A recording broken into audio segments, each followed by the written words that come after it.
What's up, family? Hope you had a wonderful weekend and that you did things that make you feel happy. Did the so-called shopping, etc., etc. But for me, I just relax and help a friend move and keep a keep it one hand. Anyway, but I'm gonna make a short video of my boy Tim Weiss, a white guy that always keep it on point and keep it real. He's one of the rarest white guys I've seen in years. I've been working for quite a while now. Have to talk slower. I've been watching him for quite a while now, and he's very, very informative. His name is Tin Way, he's a white guy.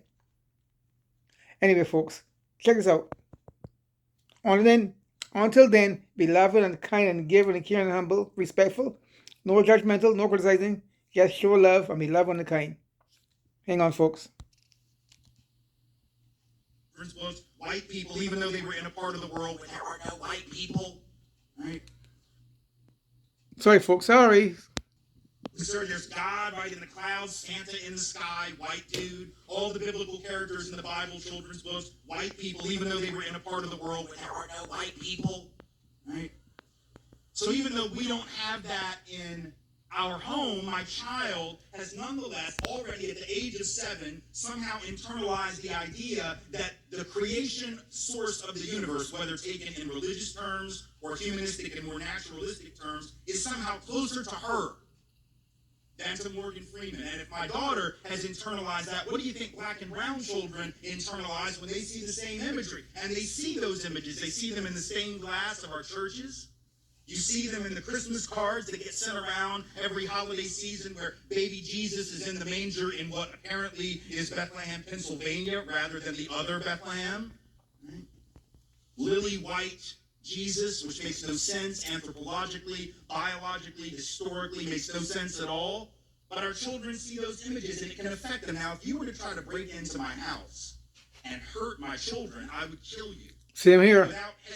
I feel the same way, brother. Find something and I would throw it at you and you would die. Like, it's just that simple. I would make sure that you died. Right? Yep. If you were to try to hurt my kids, I'm not saying that because I'm a badass. I'm just saying, like, I'm just letting you know, like, don't mess with my children. But the problem, right? The problem is that there is something coming into that house. And it is hurting my children, and it's hurting all of our children, and it's hurting us. And I didn't even know it was there. See, the doors are locked at night, the windows are shut, the alarm is on. Whatever this thing is doesn't know the code, but the dirty little secret is it doesn't need to. It weasels its way into our children's brains and affects them. That's how I know that we've all. That's why you have to watch what the kids are watching, if we're going to have an honest and keep an eye on what the kids are watching. In fact, that's the beauty of it, right? If we've all been subjected to it, there's no reason. For me. Because we could not have helped. All my pictures in my house is about black people. All. Responsibility is what you take because of the kind of person you are. All my photos in my house is all about black people. Those are two different things. We take responsibility. Either black people or pictures of me on my house. See? That's me. Or pictures of me on my wall. That's it. To show the kids, hey, that's grandpa. Or black pictures on the wall. That's it. But there's a bigger problem. We've all ingested this poison, and we better own that. If we're going to have an honest dialogue. It's not about feeling guilty about it. In fact, that's the beauty of it, right? If we've all been subjected to it, there's no reason to feel guilty because we could not have helped but ingest it. The question is, what do we do now? How do we take responsibility, which is not the same as guilt? Responsibility is what you take because of the kind of person you are. Guilt is what you feel for the stuff you've actually done. Those are two different things. We take responsibility for things even when we're not to blame for them. So that's the first piece. The second piece, the systemic piece. Right? Our inability or our lack of willingness to admit that there's also a systemic element to racism, that it's not just about personal prejudice. If it were, it'd be so much easier, right?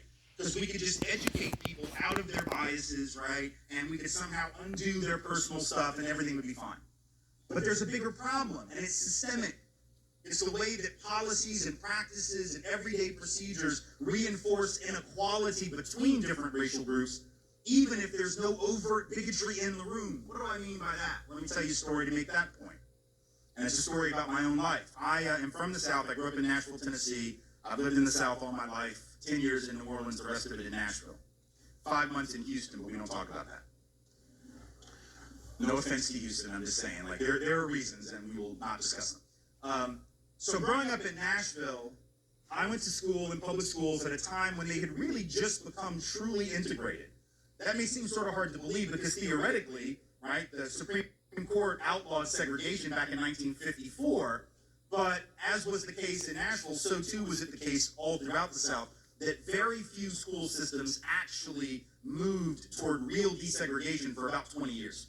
So it was 1974, the year that I started first grade, that the school system in Nashville was actually truly integrated all the way down to the first grade level. And so by 1979-80, my fifth grade year, right, there were a lot of teachers in that system that had been in there for a really long time. Like, they'd been teaching since the days of segregation, and they were the kind of people that really preferred the days of segregation, right? So they didn't like having to teach black kids now, but what they really didn't like was having to teach white kids who hung out with black kids. And that was me. See, I told you before, most of the time when we say we have black friends, we're lying. In my case, I pretty much didn't have anything but black friends for the first several years of school, because I went to preschool at a historically black college when I was 3 years old, Tennessee State University, early childhood ed program. So most of my peers were black kids. So when I got into public school, that's who I was hanging out with. That's who I played ball with. That's who I played on the playground with. That's who I sat in the cafeteria with. And there were teachers who not only didn't like the black kids, but really didn't like me, particularly because of my affinities, both culturally, linguistically, and artistically with black folks. These are the early days of hip hop, and I was that kid. Like, I was the white kid that hung out with. We would have like rap battles, and I'm not going to do that shit now because it would be tragic. But in those days, like 79, 80, you could be really bad at that in Nashville, and you were still the best on the block, right? Because it was Nashville, it wasn't Brooklyn, it wasn't the Bronx, right? So the teachers really had a problem with who I hung out with and the music that I listened to and who my friends were. And there was one particular teacher, Mrs. Crownover, who was most offended by it. And so one day I get a report card, I have a D- in a reading class, which was what she taught, right? And my mom freaked out because reading was like the one thing I could do. Right? If it was a math class, she would have totally not even blinked. She'd have been like, well, at least you didn't fail. All right. Got it up from the F last time, you know? But in this particular case, I've been reading since I was like 2.5, right? So she sort of freaks out. She schedules a parent-teacher conference. She goes to talk to Ms. Crownover. And within about 30, 45 seconds, she realizes that grade had nothing to do with my actual effort, let alone my attitude, let alone my ability to read. It had to do with my social circle, because Ms. Crownover looks at my mom within the first minute of the meeting and says, any white parent that would send their kids to public school in this day and age, meaning an integrated day and age, obviously isn't fit to be a parent. They've lost their mind. This, by the way, is not what you want to say to my mother. So within a day or two, she organized with some other parents, and within 2 or 3 or 4 days, she had very directly and unceremoniously made sure that Mrs. Crownover was relieved of her income and her professional duties from there on out. She was forced into early retirement, as she should have been. So good for my mom. On the one hand, that's great. We got rid of the bigot. But remember, I told you it wasn't about individual bigots. It was about systems. And so here's the problem.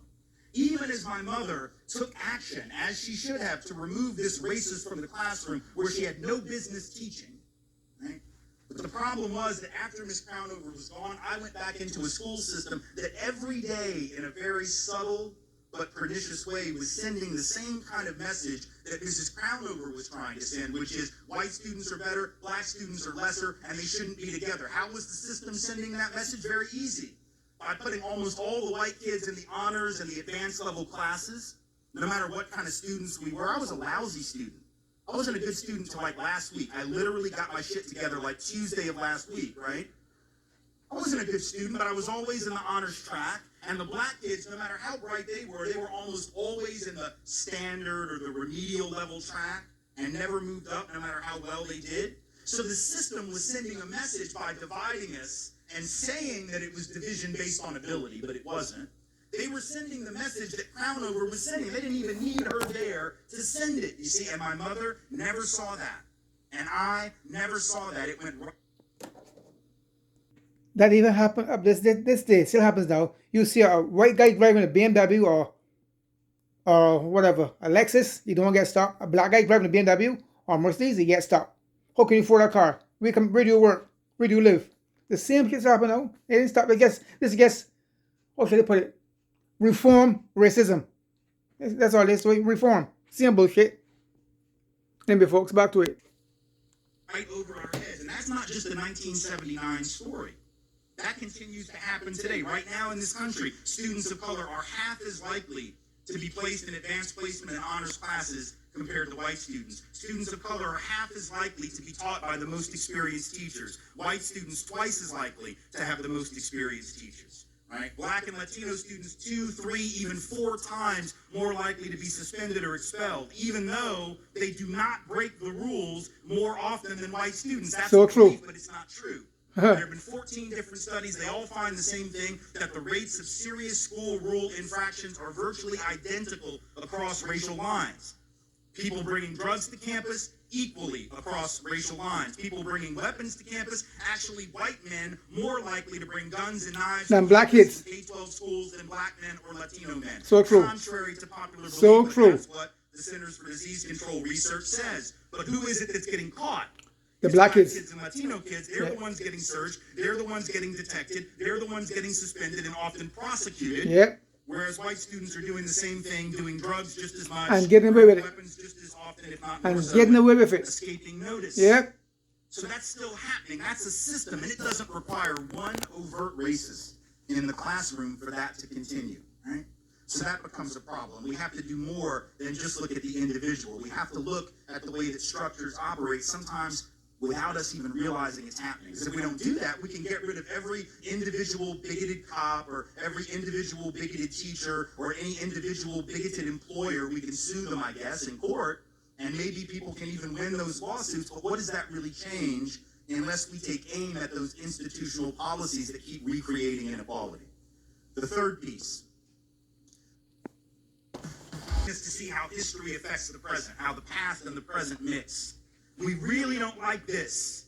We really don't want to talk about this. When I say we, I mean those of us called white especially. There are people of color who don't necessarily always want to engage it either, but especially those of us called white will say things like this when people of color bring up racism. We'll say, well, why can't you just get over it? You know, all of that slavery stuff was a long time ago. In fact, Louis C.K. has this really funny bit, right, where he jokes about how white people have just moved the date of slavery further and further and further back. Like it used to be, slavery was 100 years ago, because it was, and then it was, slavery was 125 years ago, because it was, and now it should be, slavery was 150 years ago, but we'll actually say things like, that was hundreds and hundreds, that was like 1,000 years ago, and we've not had slavery for 500 years. When in fact it's very much within the lifetime of people in this room's great-great-grandparents, even sometimes great-grandparents. And in fact, de facto slavery extended well past the Emancipation Proclamation. There were people of color being sent back into virtual enslavement all throughout the first 30 years of the 20th century. They went to work in the mines in places like Birmingham, coal mines there and elsewhere, going back to the very plantations from which their grandparents and great-grandparents had been emancipated as sharecroppers, as tenant labor, tenant farmers, right? So in fact, slavery isn't that long ago. Segregation certainly isn't that long ago. But here's the point. We don't want to talk about it. And this is really funny that we want to tell black and brown folks to get over the past, because frankly, those of us who are white, we love the past. Absolutely flippin' love the past. How do I know that? Because some of us clearly want to go back to it. For real. How do I know that? Because the Tea Party was a thing. And during that period, when the Tea Party was a thing, you had a bunch of white folks going to rallies dressed in Revolutionary War costumes, carrying muskets and wearing powdered wigs. Okay, here's the thing. If you dress up in a Revolutionary War costume with a musket and a powdered wig, calling yourself the Tea Party, which I think is a really old-ass reference, you are in no position to lecture black people about getting over the past. That's all. Right? Because by definition, you're still rocking like 1774. You got me? Mm-hmm. Right? But even now, right, we say things like, what is July 4th? Other than a reference to the past. Like, why do we still celebrate that? Independence Day, we broke away from the British a long-ass time ago. That didn't happen last Friday. For real. So why do we still set off fireworks? That's why I don't do holidays. Next Independence Day to like the I call it the 4th of July. The 4th of July. Blue wardrobe, because that's an awesome wardrobe palette. And like a big I Heart the USA button on his hat, like flying a flag, blaring Lee Greenwood from the back of a pickup truck. I dare you to go up to that guy, tap him on the shoulder and say, yeah, this is all really nice. This is great. But when are you going to get over it? Hope you have running shoes on. He's going to chase you. Although he'll probably have had enough, slices of mom's apple pie that he won't be able to catch you. But my point being, we love the past as long as it makes us feel good about ourselves. Yeah. Right? When a current presidential candidate says he wants to make America great again, it's a reference to the past, right? It's a reference that says we want to go back to when things were great.